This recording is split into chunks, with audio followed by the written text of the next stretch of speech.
Florida prison inmate number 083475. Name James Hudson Savage. Race unknown. This is the man who was ostracized in prison because he was ethnically unfamiliar to the other inmates. He was neither African American, Indian, nor white, but this isolation is something he's used to. In fact, this has been his entire life. This is the story of James Savage.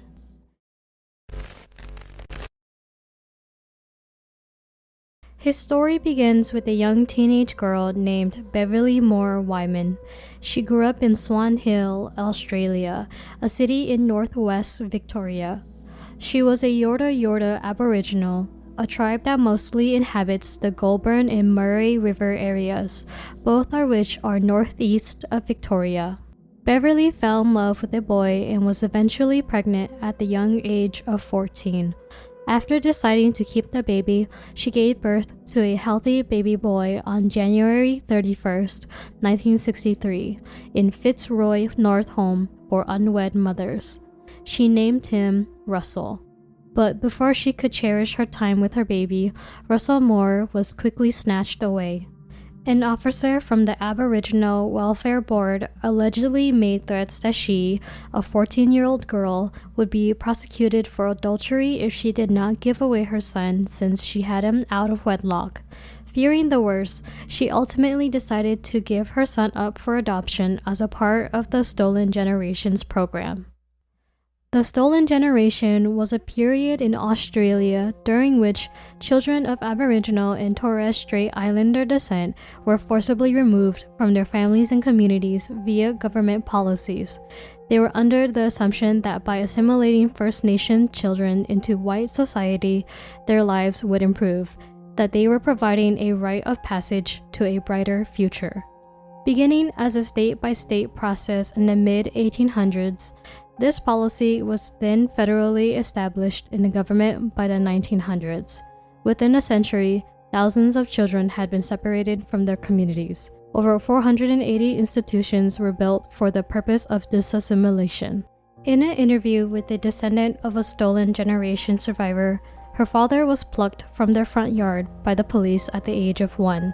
His cousin witnessed it and volunteered to be taken instead.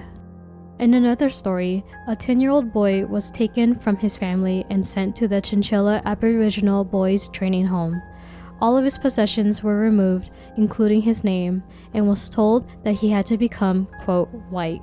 His physical belongings were thrown into a fire, and he was stamped with a number. That number was a replacement for his name. He spent the rest of his childhood with physical labor and abuse, along with hundreds of other children. Those are just 2 out of the thousands of similar stories.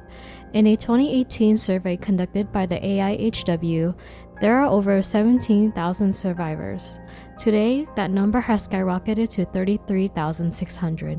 And what of the government's goal to create a brighter and better future for the children, who are now all adults and seniors? Well, according to the survey, results showed they're twice as likely to be on welfare, nearly 4 times more likely to be smokers, 6 times more likely to live in an overcrowded home, have higher rates of long-term health conditions, 4 times more likely to have kidney disease, 3 times more likely to have diabetes, and twice as likely to have asthma. If you would like to learn more about the Stolen Generations, I recommend visiting the Healing Foundation YouTube channel. They go in depth about the effects of generational trauma as well as sharing victims' stories. The link to their channel is in the description below. Much like the other Indigenous children of this period, Russell was taken away from his mother at the age of 4 days old and into the hands of the Savage family. His name was then legally changed to James Hudson Savage. The Savage family consisted of Reverend Graham, the father, Nesta, the mother, and their 2 biological children, Grattan John and Glenise. Graham and Nesta studied divinity in Brevard County, where he later preached. They had previously been involved with the Salvation Army, but eventually left to join the Free Will Baptists. It was discovered that Graham was teaching at a black church and was kicked out. They became Southern Baptists and have since moved on to other denominations. They have served in the U.S., Cayman Islands, Trinidad, Tobago, St. Kitts, Nevis, Guyana, Taiwan, and Papua New Guinea. The Savage family lived in Australia for another 6 years following James' adoption before making the big decision to move to the United States. They lived in California for a time before settling in Florida. His life growing up in the States was filled with loneliness and racism. He had little to no friends and was isolated from the local church and school. People would assume he was either African American, Caucasian, Indian, or Latino when he was none of them. Nobody knew that he was Aboriginal, not even himself. The distinct difference between him and his family was very, very apparent, and yet Graham never wanted to talk about it, so James was left feeling confused by his true identity. It wasn't just his race that he kept from his son either. He gave James little to no affection. Among his children, he would discipline James more than his other siblings, citing that he wanted to turn him into a, quote, proper child. James's Sunday school teacher, Laura Oglethorpe, stated that he would, quote, shrink from his disciplinarian father. Whenever he was scolded, he would fall quiet, but it was clear that he would be affected by it for days. It was clear that Graham did not discipline his biological children the same way as he did with James, even to the extent that his father would punish him for the things his siblings did. He would even allegedly use the N-word on his adopted son.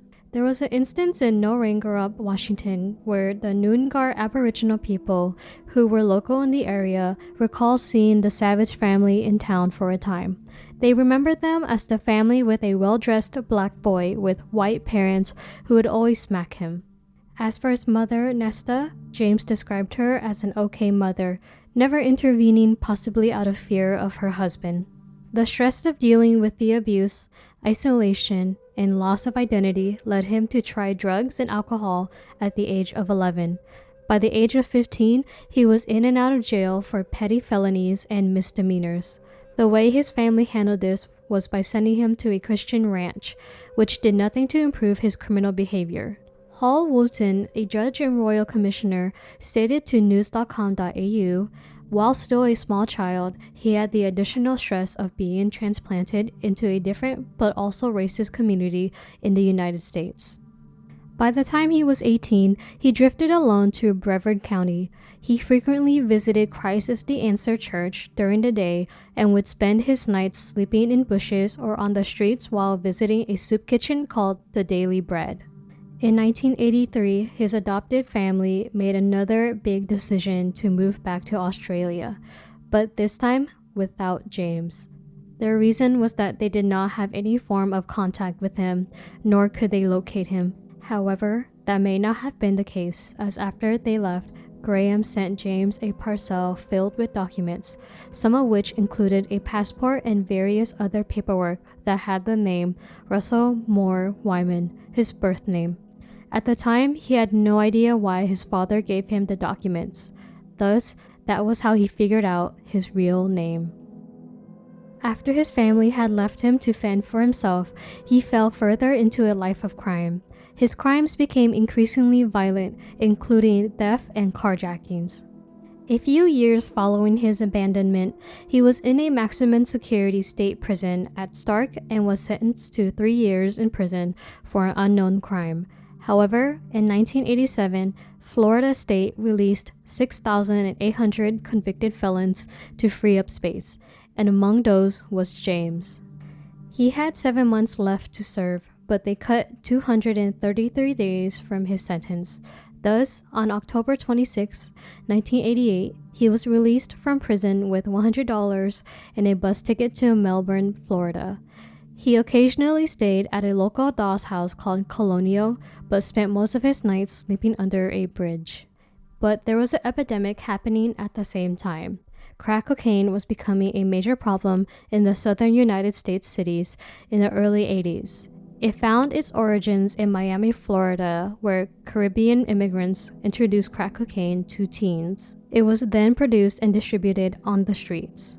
By 1981, there was an exponential increase in CC usage. It became popular due to its affordability, immediate euphoric effect, and high profitability. What came along with this epidemic also came a rise in addictions, death, and drug-related crimes. It was particularly devastating for the African American communities. After his release, he went on a drinking binge and eventually switched to CC. Whenever he took it, he would become an entirely different person. A brevet officer once described James as an intelligent, warm individual when straight. Drugs and alcohol affect him like no other person. And from there, he spiraled downhill on the streets of Melbourne, lost in highs and lows. Barbara Barber was a 57-year-old woman who had recently opened a studio for interior design in downtown Melbourne on East New Haven Avenue.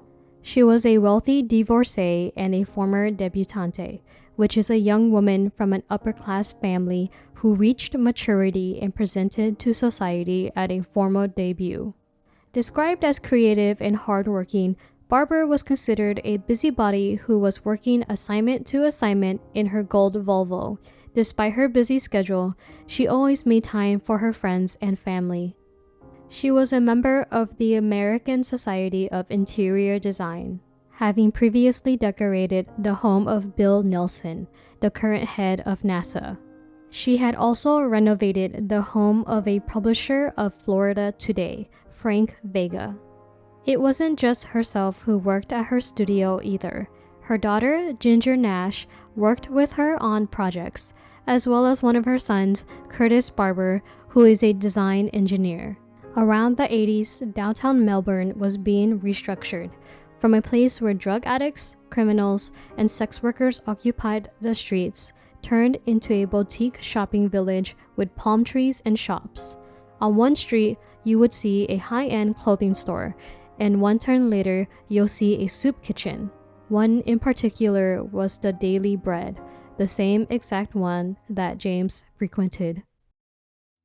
On Thanksgiving Eve of 1988, she was spending time with her son as well as her daughter-in-law and her daughter-in-law's parents at their Fort Lauderdale house.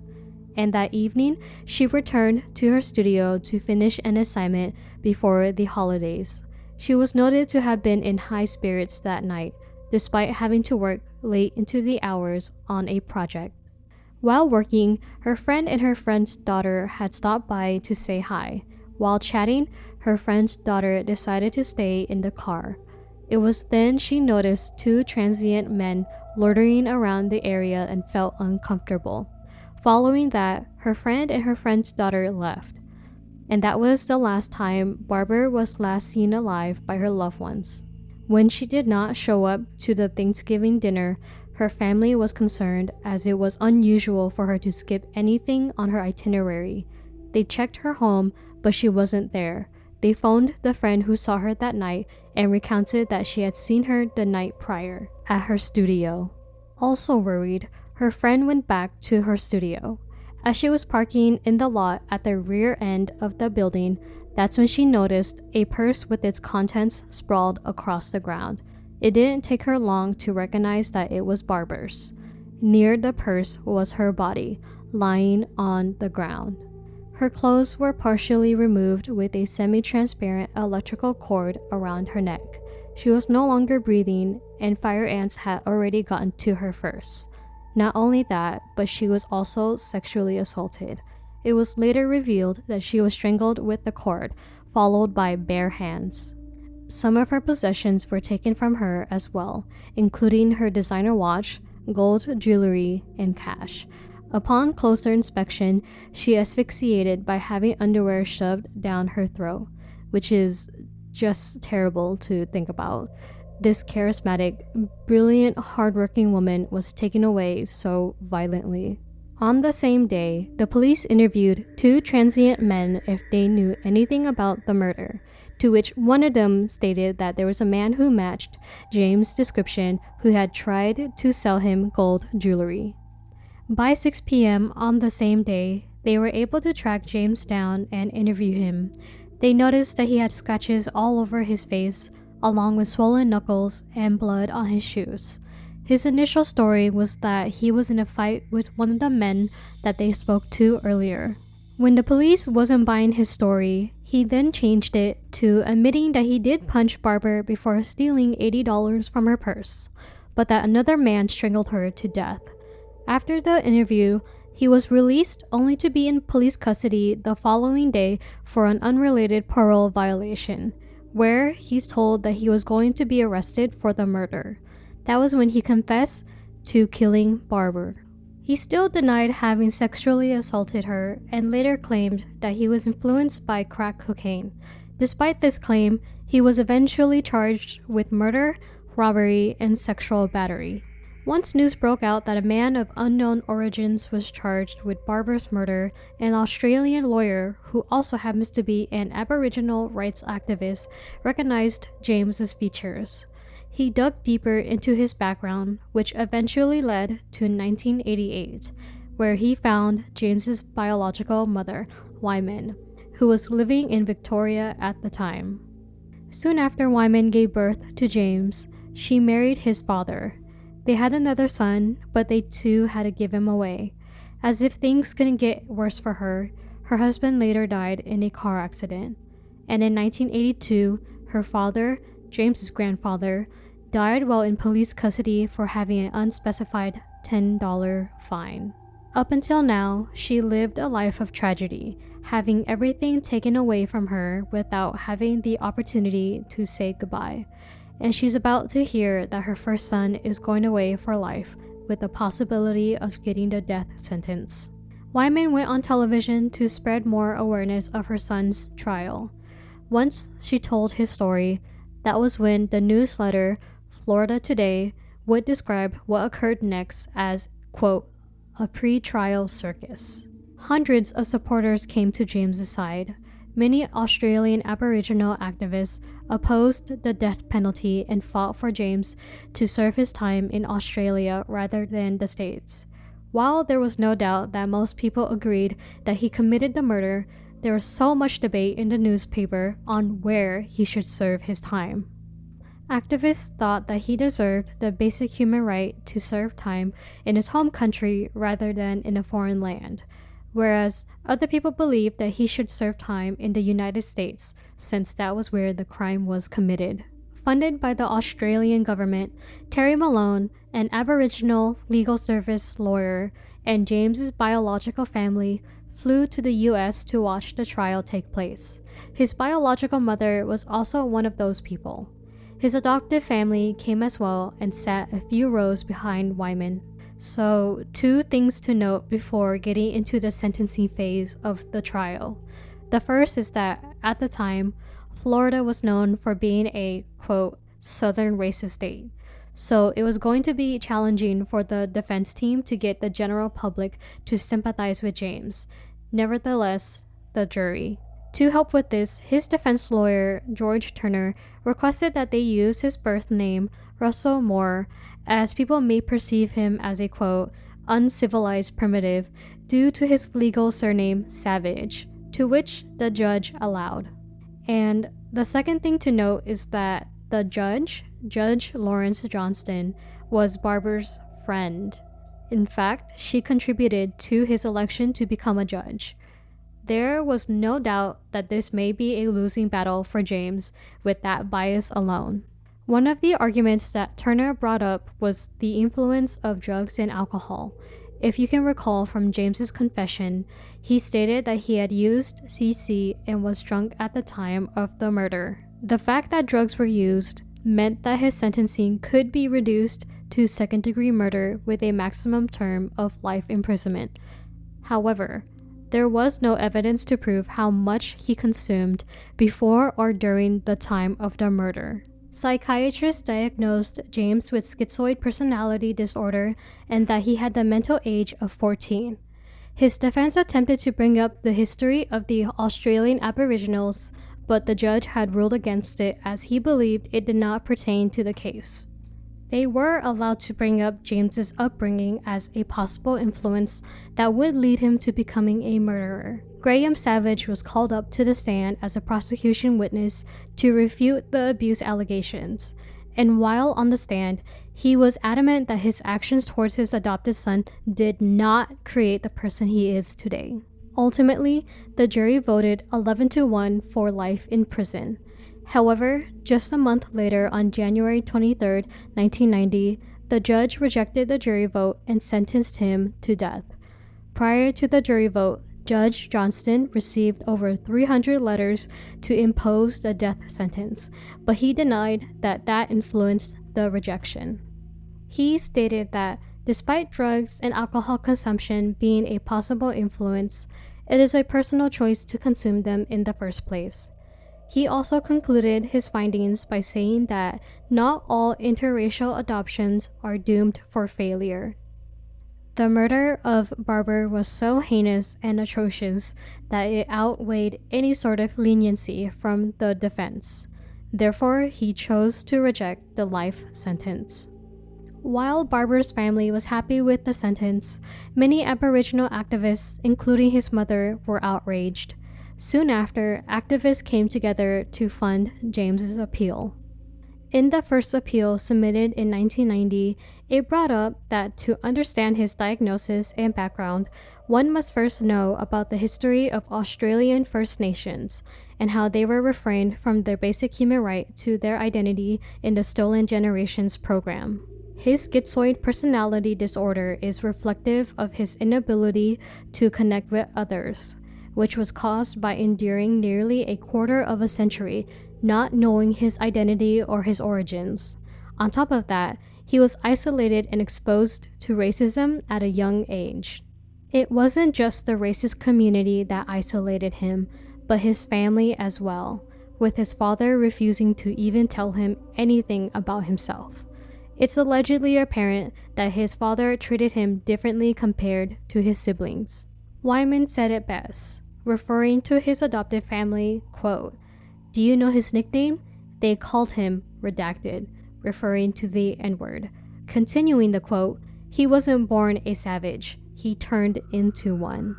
By October 1991, a Florida judge overturned the death sentence. James was resentenced to 25 years to life in prison. From behind the concrete walls and metal bars, he spent most of his life being transferred from prison to prison. Just like his childhood, he was ostracized by his inmates because they were ethnically unfamiliar with him. Most prisoners would consider him as a gang of one, while occasionally being friendly with the Aryan Brotherhood and some biker gang members. However, as he would state in a later interview, he preferred to simply keep to himself as he's always been. The fight didn't end there for Aboriginal activists and his family. They fought endlessly in decades-long campaigns to let him serve his sentence in Australia so that he could be close to his family. The campaigns were loud enough that the Australian and Victorian governments were in support of transferring him to Australia. But despite their battles and governmental support, Florida refused to let him out, as they made it clear that they would never let him step out of jail alive. And James was aware that that was going to be his fate, as he stated in an interview. 2 requests were submitted, one in 2007 and another in 2012, but both were rejected. A third one was submitted, but it was deterred due to COVID. In 2003, Graham passed away, followed by Nesta in 2017. Although she took part in the relentless fights to get her son back, Wyman had bouts of regret, wishing her son was never alive. That way, if he was dead, then he wouldn't be in prison. Eventually, Beverly Wyman passed away in 2017. James Savage, also known as Russell Moore, passed away in 2021 from natural causes at the Appalachian Correctional Institution. He was known as the only known Aboriginal to be sentenced to death in the US. I have mixed feelings about this case. There's no doubt in mind that Barbara Barber deserved justice, especially since her last moments on Earth were horrific. But after digging into the history of the stolen generations and how that affected James or Russell, it made me think about how one move from the government can change thousands of people's lives as well as their future generations. I wondered a lot how James or Russell's life would have been if they got the chance to stay with their families, and how Barbara would still be alive today, enjoying her time just making interior designs and, laughing with her family and friends. While nowhere near what he had to go through, I kind of know how it feels like to be the only ethnicity in your entire class, school, or even town. I know how it feels to not know who you are and to have people mistake you for a different ethnicity only to be confused when you do tell them who you are. It does feel isolating, like you want to be a different person so that you can feel like a part of some community. And at the same time, I can't imagine what Barbara's family was going through around that time. They'll never get to see their mother, sister, or friend ever again. And there they were, seeing the media give James the attention and pity. Heck, even I feel grimy for writing so much about him at certain points of the script when I could be writing more about Barbara. But it's just that all the articles were just about him, and I just felt pretty bad about it. I mean, if I were in their shoes, I'd also want my loved one's murderer to have the worst sentence possible. But again, I see why so much attention was on James Savage. He never had his voice growing up, and it wasn't until he had to murder someone for people to learn about the whole history of what the Aboriginals had to go through. And I can keep going in circles and circles just thinking about this case. At the end of the day, I feel like I don't have a say in how someone should think or feel about the disassimilation of one's race when I haven't experienced that myself, nor am I of Aboriginal descent. Even if I did feel like I didn't belong anywhere, it wasn't as if I was rejected by my community either. All in all, I'm just a nobody who was curious about this case and fell into the rabbit hole. I'll leave you with the quote from the Supreme Court of Florida, case number 75-494. Russell Moore's case is, quote, a clear example of the appalling human costs of the policy of cultural genocide perpetrated against the indigenous people of Australia.